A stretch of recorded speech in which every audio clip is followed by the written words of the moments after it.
नमस्कार दोस्तों, आज का टॉपिक है प्राचीन भारत का इतिहास।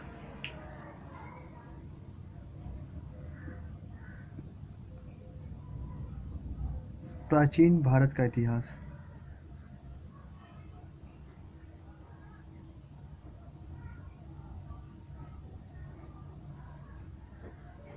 प्राचीन भारत के इतिहास में हम लोग आज देखेंगे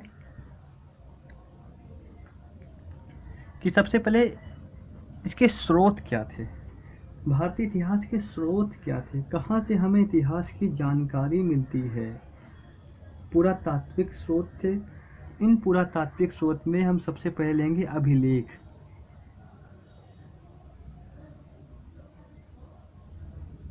अभिलेख पहला स्रोत। ये है स्रोत,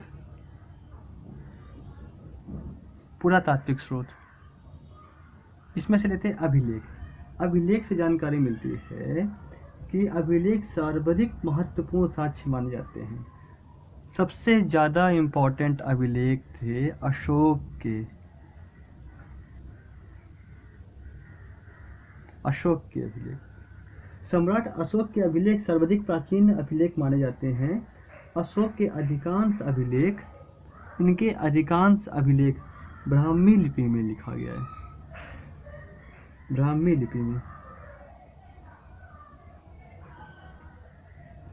ब्राह्मी लिपि में लिखा गया है। पाकिस्तान तथा अफगानिस्तान से प्राप्त अभिलेख अरमाइक एवं यूनानी लिपि में है, जबकि पाकिस्तान और अफगानिस्तान में जो अभिलेख मिले हैं वो अरमाइक और यूनानी लिपि में है। इससे अशोक के बारे में जानकारी मिलती है, अशोक के अभिलेख मिलते हैं। अशोक के सभी अभिलेख का विषय, इनके जो अभिलेख थे उसके विषय थे प्रशासनिक। ज़्यादातर क्या, सभी के प्रशासनिक थे। प्रशासनिक अभिलेख थे। जबकि रुमनदेई अभिलेख का विषय आर्थिक था।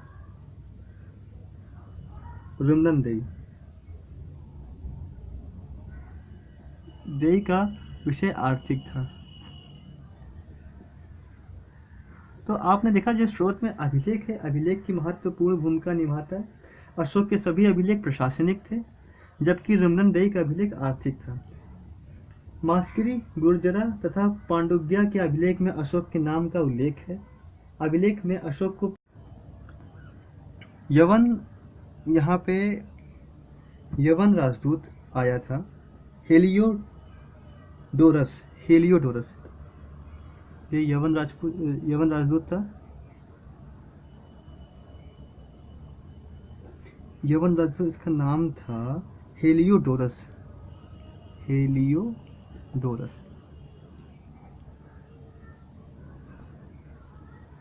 हेलियोडोरस का बेस नगर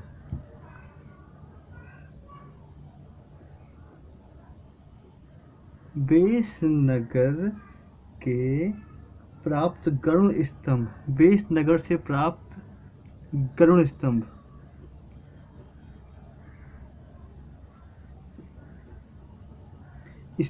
से पता चलता है कि द्वितीय सदी ईसा पूर्व के मध्य भारत में भागवत धर्म के मौजूद होने का प्रमाण मिलता है। इससे प्राप्त बेस नगर के प्राप्त गरुड़ स्तंभ से पता चलता है भागवत धर्म का।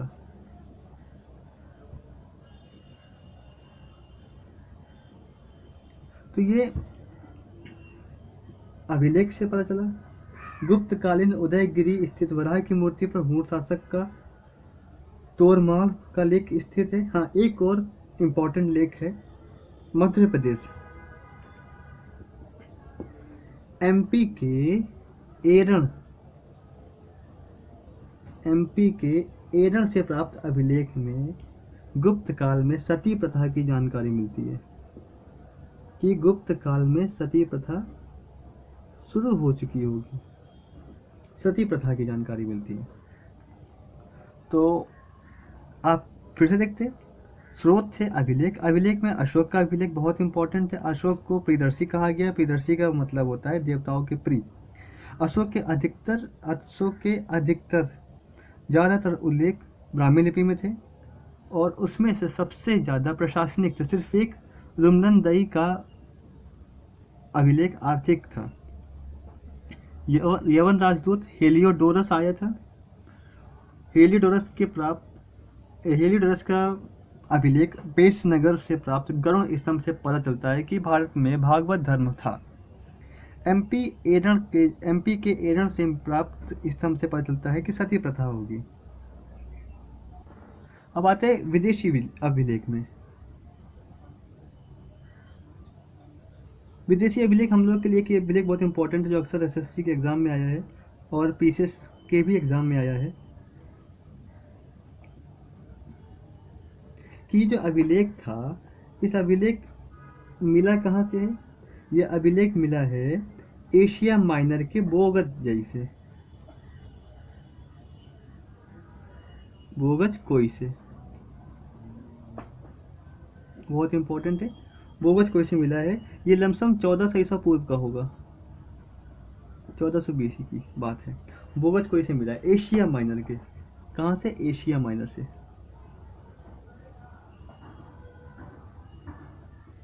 एशिया माइनर से बोगज कोई। हाँ, इसकी सबसे सबसे बड़ी बात यह है कि एशिया माइनर के बोगज कोई से मिलने वाले इस अभिलेख में हिंदू देवताओं के नाम मिलते हैं। वरुण, मित्र, इंद्र तथा नासत्य इन देवताओं का उल्लेख मिलता है।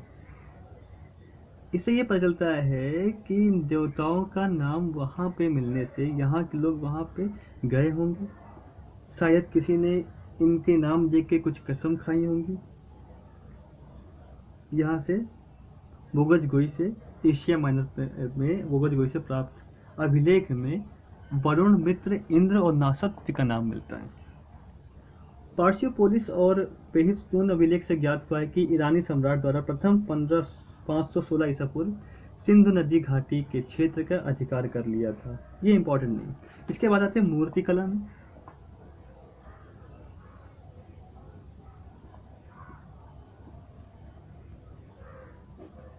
मूर्तिकला मौर्य काल में निर्मित हुई मूर्तियां, जैसे ग्वालियर की मणिभद्र की मूर्ति,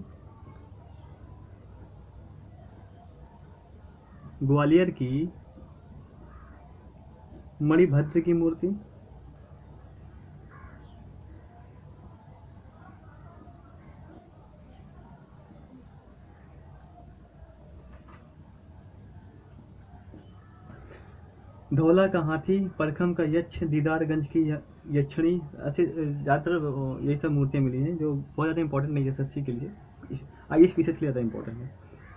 मुद्राएं में आते हैं।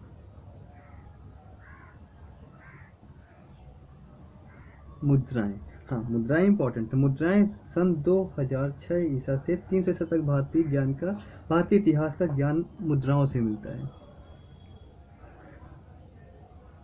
206 एडी से 300 एडी तक भारतीय इतिहास का ज्ञान मुख्यतः मुद्राओं से मिलता है और मुख्यतः मुद्राओं पर आधारित प्राचीन भारत में सोना, चांदी, तांबा, शीशा या प्रोटीन के बने सिक्के प्रचलित थे। इसमें सिक्कों से पता चलता है कि वहाँ की आर्थिक स्थिति कैसी होगी। आर्थिक स्थिति जैसे कि भारत में सबसे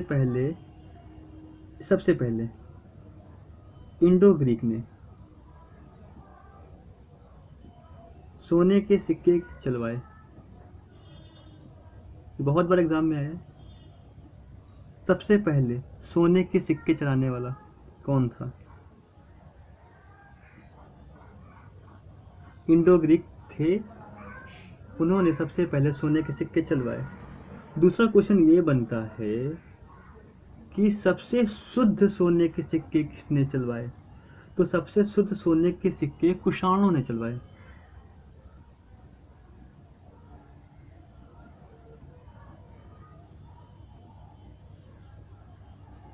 शुद्ध सोने के सिक्के कुषाणों ने चलवाए। एक क्वेश्चन और बनता है कि सबसे अधिक मात्रा में सोने के सिक्के किसने चलवाए? तो वो गुप्त काल में चले। सबसे अधिक मात्रा में सोने के सिक्के गुप्त काल में चले, सर्वाधिक मात्रा में। तो इससे ये पता चलता है कि इंडो ग्रीक की आर्थिक स्थिति अच्छी होगी तभी सोने के सिक्के चले। कुषाणों की आर्थिक स्थिति बहुत अच्छी होगी इसलिए इनके सोने के सिक्के शुद्ध थे। गुप्त काल की आर्थिक स्थिति भी अच्छी थी तभी इन्होंने बहुत सारी मात्रा में सोने के सिक्के चलवाए। बहुत बार ये एसएससी में क्वेश्चन पूछे गए हैं, तीनों क्वेश्चन बहुत इंपॉर्टेंट आपके लिए। इसके बाद आते हैं स्मारक एवं भवन में। स्मारक एवं भवन,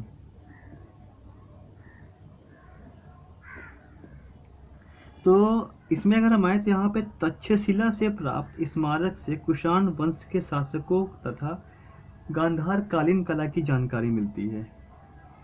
तक्षशिला से प्राप्त, तक्षशिला से प्राप्त स्मारक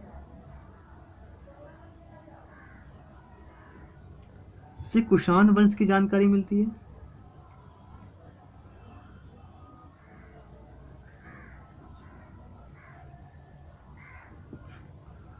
और गांधार कालीन कला की जानकारी मिलती है, जिन्होंने गांधार कालीन कला दी।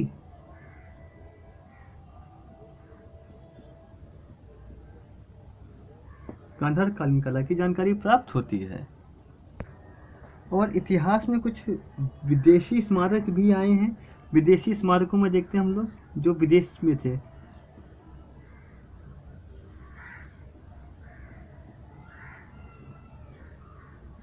विदेशी स्मारक में आते हैं। विदेशी स्मारक में अंकोर वाट का मंदिर,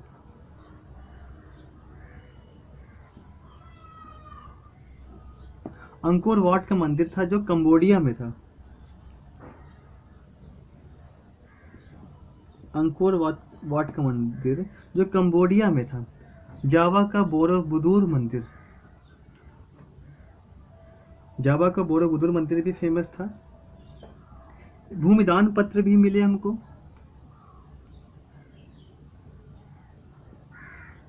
भूमिदान पत्र, भूमिदान पत्र में ये अक्सर तांबे की चादरों पर ही लिखे जाते थे। शासकों तथा सामंतों द्वारा दिए गए दान, इसमें कि शासक और सामंतों ने दान दिए थे। निर्देश के लेख पत्र थे। और दक्षिण भारत के चोल, चालुक्य, राष्ट्रकूट, पांड, पल्लव वंश इतिहास लिखने में ये उपयोगी रहे। तो ये ज्यादातर हमें दक्षिण भारत से प्राप्त होते हैं। तो दक्षिण भारत के कुछ फेमस वंश थे, चोल, चालुक्य, राष्ट्रकूट, पांड, पल्लव वंश, ये मिले। चित्रकला भी मिलती है, चित्रकला भी है लेकिन चित्रकला से हमें ज़्यादा नहीं मिला है। अगर हम फिर से देखें तो अभिलेख मिलता है, विदेशी अभिलेख मिलते हैं दूसरे नंबर पे, मूर्तिकला मिलती है तीसरे नंबर पे, चौथे नंबर पे मुद्राएं हैं, पांचवें नंबर पे स्मारक है, छठे नंबर पे भूमिदान है। तो अभी एक और है साहित्यिक स्रोत, जो अपने लिए बहुत इंपॉर्टेंट, साहित्यिक स्रोत। जो एक अन्य स्रोत है वो है साहित्यिक स्रोत।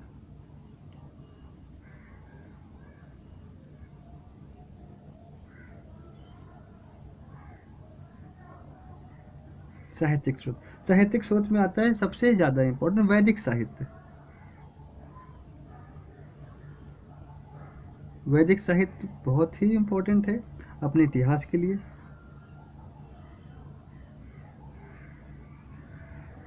वैदिक साहित्य के अंतर्गत, इसके अंतर्गत वेद आएंगे, वेदांग आएंगे, उपनिषद आएंगे,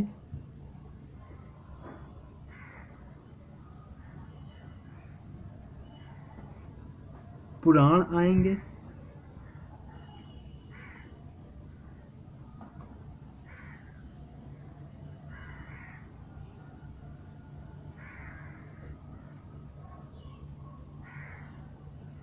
स्मृति आएंगे,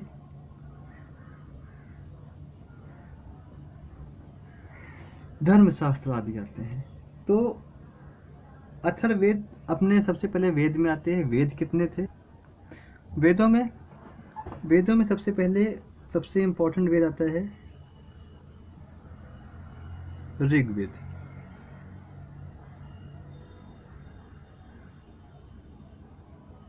ऋग्वेद, फिर आएगा यजुर्वेद,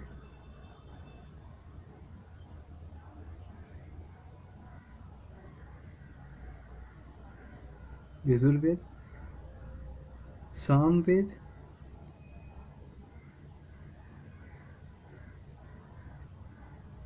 अथर्ववेद।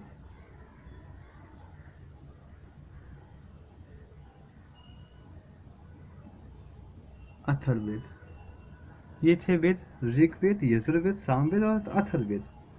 ब्राह्मण में आते हैं, ब्राह्मण थे, आरण्यक थे। तो ऋग्वेद में हम लोगों ने देखा, सबसे पहले अब आते ऋग्वेद में। तो ऋग्वेद इसलिए इम्पोर्टेंट है, ऋग्वेद में हमें 40 नदियों का उल्लेख मिलता है। 40 नदियों का उल्लेख मिलता है ऋग्वेद में। सबसे महत्वपूर्ण और सर्वाधिक उल्लेखित नदी सरस्वती थी। सरस्वती सबसे इम्पोर्टेंट नदी थी ऋग्वेद में। उसके बाद दूसरी सिंधु नदी को कहा गया, सिंधु नदी को सिंधु माता भी कहा गया है। यमुना, सरयू का उल्लेख भी आया, गंगा का भी उल्लेख एक बार हुआ है। और अंतिम नदी गोमती, जिसको गोमल भी कहा जाता था, ये मिलता है हमको यहाँ पे। वेदों के बारे में और अच्छे से हम लोग वैदिक काल में पढ़ेंगे। पहले देखते हैं हम लोग जो स्रोत थे, स्रोत में क्या क्या मिला। स्रोत में अथर्ववेद, अथर्ववेद में अंग एवं मगध महाजनपद का नाम आता है। अंग, अथर्ववेद से पता चलता है अंग एक कोई महाजनपद था। और मगध जो बहुत फेमस है, मगध सबसे शक्तिशाली महाजनपद में से था मगध, उल्लेख मिलता है। आर्यों द्वारा अनार्यों की संस्कृति को अपनाने का भी उल्लेख यहीं मिलता है। पुराण 18 थे, उसमें से मत्स्य पुराण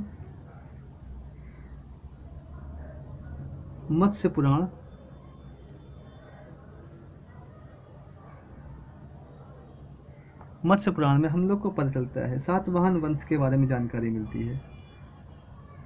सातवाहन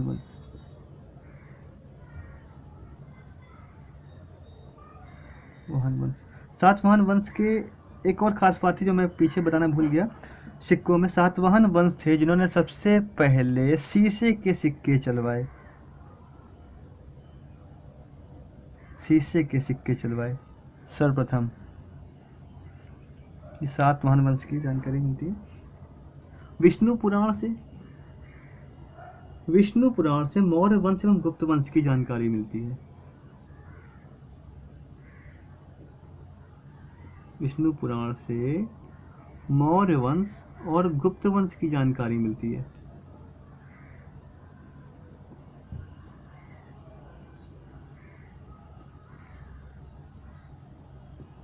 गुप्त वंश की जानकारी मिलती है। वायु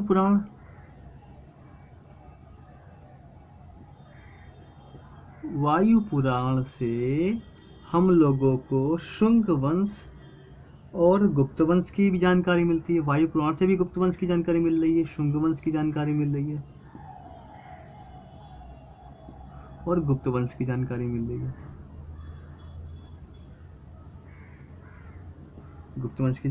रही है। बौद्ध ग्रंथ महावस्तु भी मिलता है। बौद्ध के जीवन के चरित्र का उल्लेख मिलता है ललित विस्तार में। दिव्य वाहन, पार्वती मौर्य शासकों एवं शुंग राजा पुष्यमित्र शुंग का उल्लेख मिलता है। जैन ग्रंथ मिलते हैं। भगवती सूत्र से तत्कालीन 16 महाजनपदों के अस्तित्व का पता चलता है। जैन ग्रंथ से थोड़ा इंपॉर्टेंट है जैन ग्रंथ। भगवती सूत्र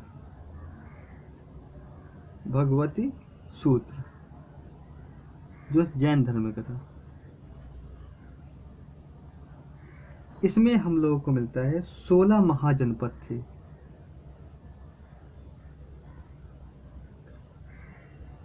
महाजनपद क्या होता है मैं पहले बता चुका हूँ अपने दूसरे वीडियो में। जो पहले कबीले होते थे वो घूमा करते थे, जब वो कहीं एक जगह रुक गए और वो रुक करके वहीं बस गए तो उनको जन कहा गया। जन कहा गया। जब जन बढ़ने लगे तो वो जनपद बन गया, और बहुत सारे जनपदों से मिल करके महाजनपद का निर्माण होता है। तो ये आपको पता चला महाजनपद क्या होते। जो महाजनपद थे 16 थे। 16 महाजनपदों का उल्लेख भगवती सूत्र जैन धर्म के ग्रंथ से पता चलता है। महाजनपदों में सबसे बड़ा महाजनपद उज्जैनी अवंती था, सबसे बड़ा महाजनपद। और सबसे शक्तिशाली जनपद मगध था। मगध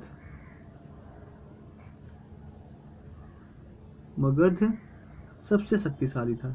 इसके शक्तिशाली होने का कारण ये गंगा और जमुना के दोआब में था। यहाँ गंगा, यहाँ पे यमुना, ये मगध। इसलिए मगध शक्तिशाली था, क्योंकि जमुना गंगा को पार करना थोड़ा मुश्किल था। तो महाजनपदों में सबसे शक्तिशाली जनपद मगध था, जबकि सबसे बड़ा जनपद था उज्जैनी अवंती।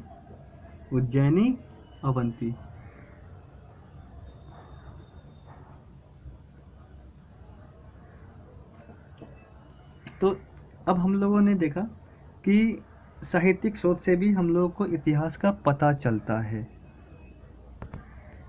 ये जो साहित्यिक स्रोत था ये 7वां नंबर था।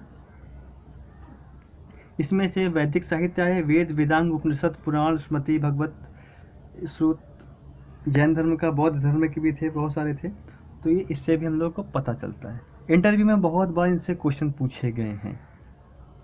और यहाँ से भारत के इतिहास के स्रोत समाप्त होता है। बिल्कुल छोटा सा, बहुत ही सिंपल सी भाषा लैंग्वेज में मैंने बताया है। Thank you.